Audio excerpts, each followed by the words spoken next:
Welcome to Deep Recruiting. We are just getting started with this process. This is a warm-up podcast for us, so pardon some of our dust, as it were. The purpose of Deep Recruiting, what we're going to be doing is bringing to you at least once a week, maybe twice, about 10 to 15 minute long podcasts. They're going to focus on the tactics and strategies as recruiters we need to be successful in our line of work.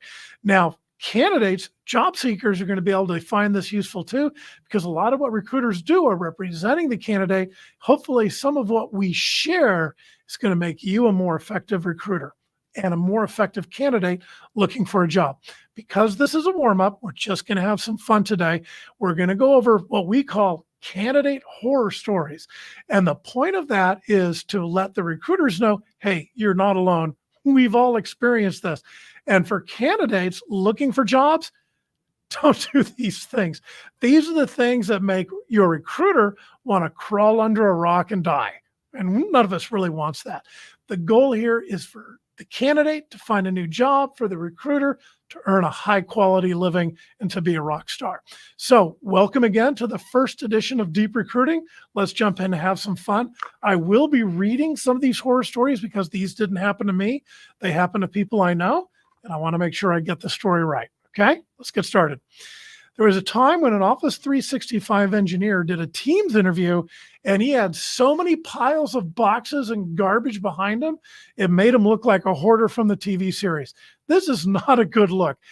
As somebody interviewing for a job, as somebody who's doing a Zoom interview, a Teams interview, or just a Zoom meeting, you've got to think about what your background looks like.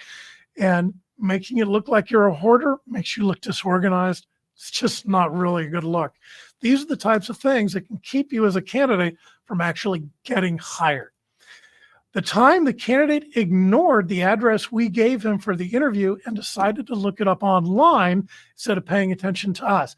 Now, think about it. As the recruiter, it's in our best interest to make sure we give you the information you need to be successful, the information you need to get to where you need to go. So if we give you an address, that's going to be the right address. If you look it up online, maybe that company has 18 different locations all in the same general area. What are you going to do when you end up at the wrong building? I personally have had this happen to me more than once. It's very frustrating. Let's see, doing a Zoom interview without wearing a t-shirt. Well, I don't think that one really needs a whole lot of explanation. All I can say is I hope this guy worked out and had something worth showing off. There was a software developer who wore beach shorts, tank top, and flip-flops to a technical interview whiteboarding session. Now, this is on site. This isn't on Teams. So he's whiteboarding when it looks like he should be at the beach. He was told what attire to wear, but of course he disregarded it. And the funny thing is about this guy, just to be honest here, he actually did get hired. He was that good. So maybe you can get away with these things, but it makes you wonder, could he have gotten a better offer if he'd been dressed better? Something to think about. One of the people here at GTN had a candidate pause a phone interview about 15 minutes in to say, I'm thirsty, I'm going to go get a Pepsi. Gets up, didn't ask for permission, by the way, dictated that he was going to do it. Gets up, the interviewer sees him leave, can hear him getting into the fridge, rummaging around. He can hear him opening the Pepsi, putting the ice in the glass, pouring the Pepsi in, and actually hearing him gulp the Pepsi. He gets back on the interview like nothing happened. And as you can imagine, he did not get hired. By the way, that was for a military contractor where secret clearance was required. So you can imagine, the thought was this guy just doesn't have it together. We're not going to pull the trigger on him. I spoke about this one in our real quick trial last week. We had a gentleman laying on a couch in a tank top, and during the middle of the interview, now he's not sitting up, he's laying down, and in the middle of the interview, pulls out a cigarette, lights it up. I mean, come on, let's show some couth, right? We had somebody show up to an interview. This is my company, GTN, show up to an interview wearing a regular suit, and a French beret hat. Never took it off through the entire interview. I personally had a candidate that I interviewed, and I'll never forget this person's name, dressed to the T. She's wearing a professional navy blue suit, looks amazing, impeccably dressed. Shows up to interview with our client in a tracksuit for a six-figure job. Unbelievable. Doesn't get hired. Not a young lady. This one did get hired. She showed up wearing one of those sleeveless cowgirl shirts with embroidery across the chest. And we were mortified, but the client loved her. She fit in perfect. Still a horror story, still not what you want. And once again, what kind of offer could she have gotten? How much money did she leave on the table in that offer because of the way she was dressed? So we want to pay attention to these little things. Eating a piece of cake in the interview. They were told it was the final interview. It was just a personality fit with the president of the company. So they brought a piece of cake into the interview and nom, nom, nom.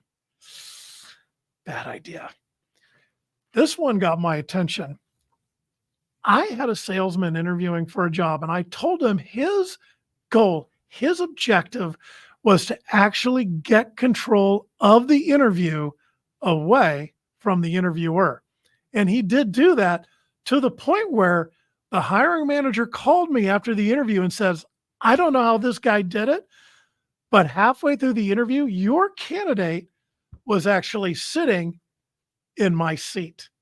Now that's exerting a level of control that was too much, cost him the job. Using a twin brother's ID card for his background check. Why? Because the candidate interviewing for the job was actually convicted of a felony.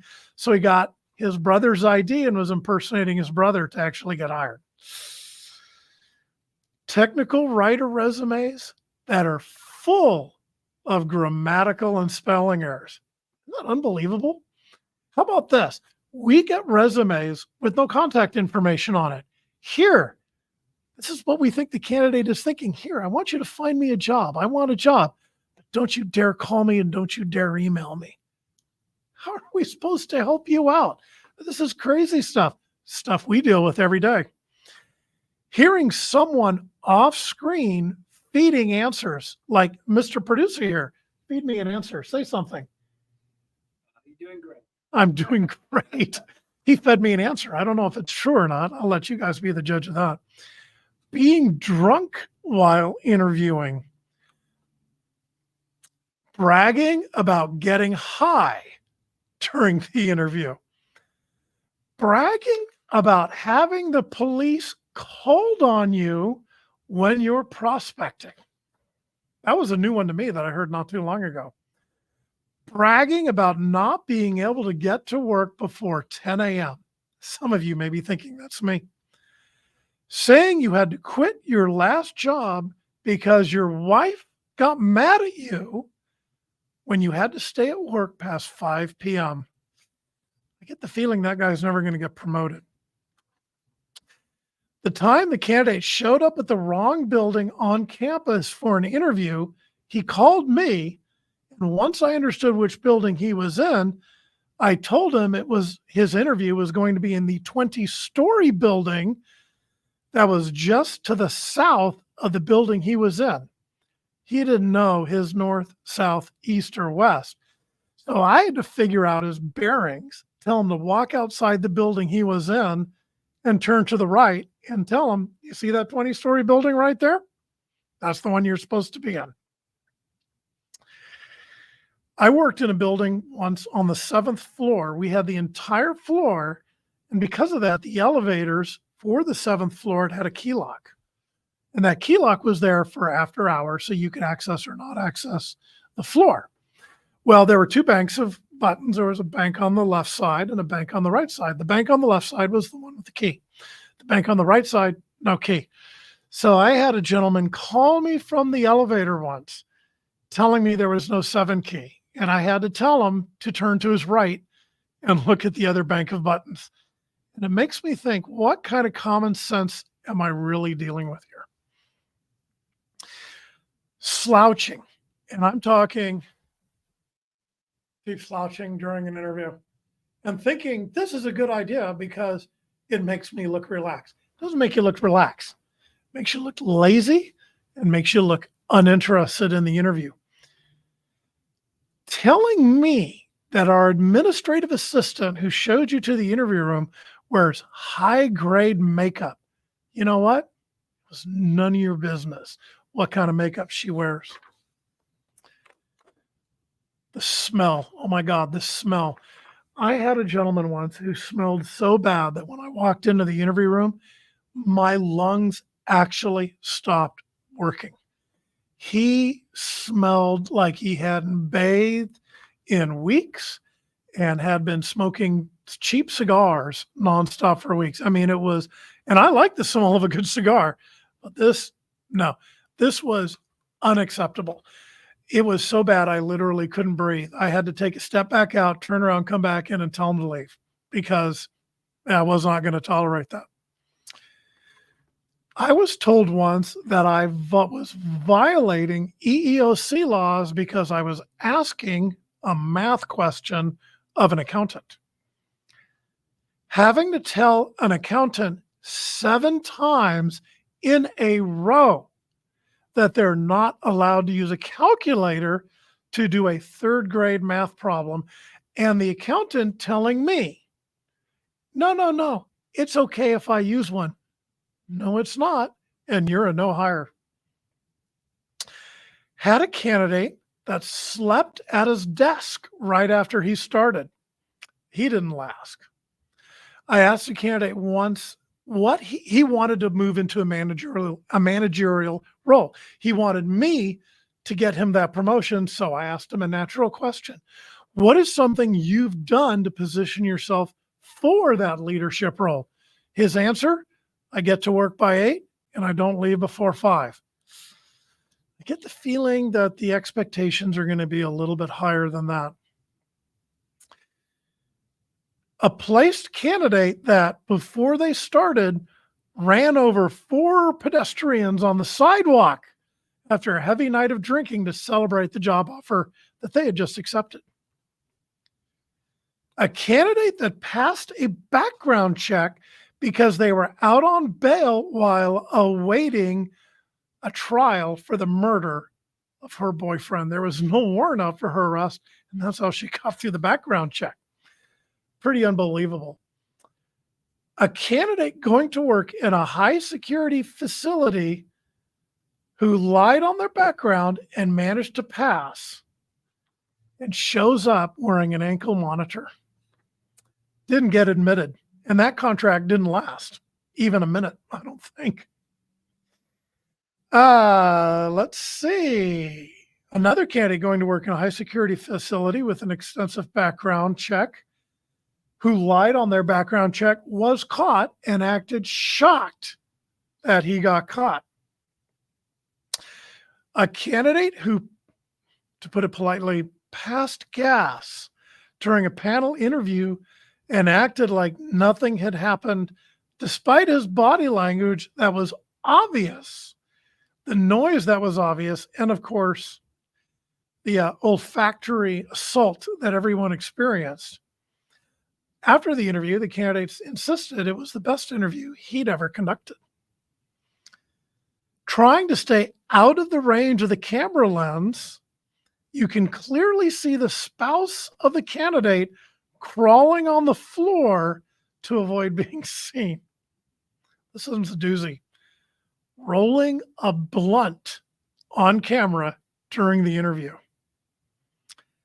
Having your child play allowing your child to play a violent video game with gunfire, screams, and the pain of death behind you while you're conducting a phone interview. And the last one that we're going to close this out on is taking the interview in the bathroom stall at your office site.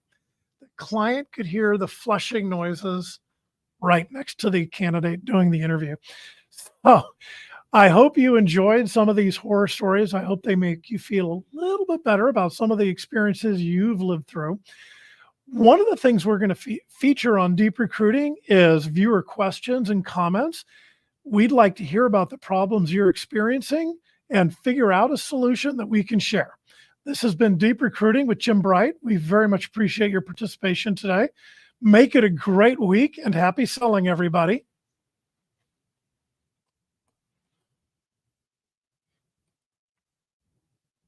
Boy, this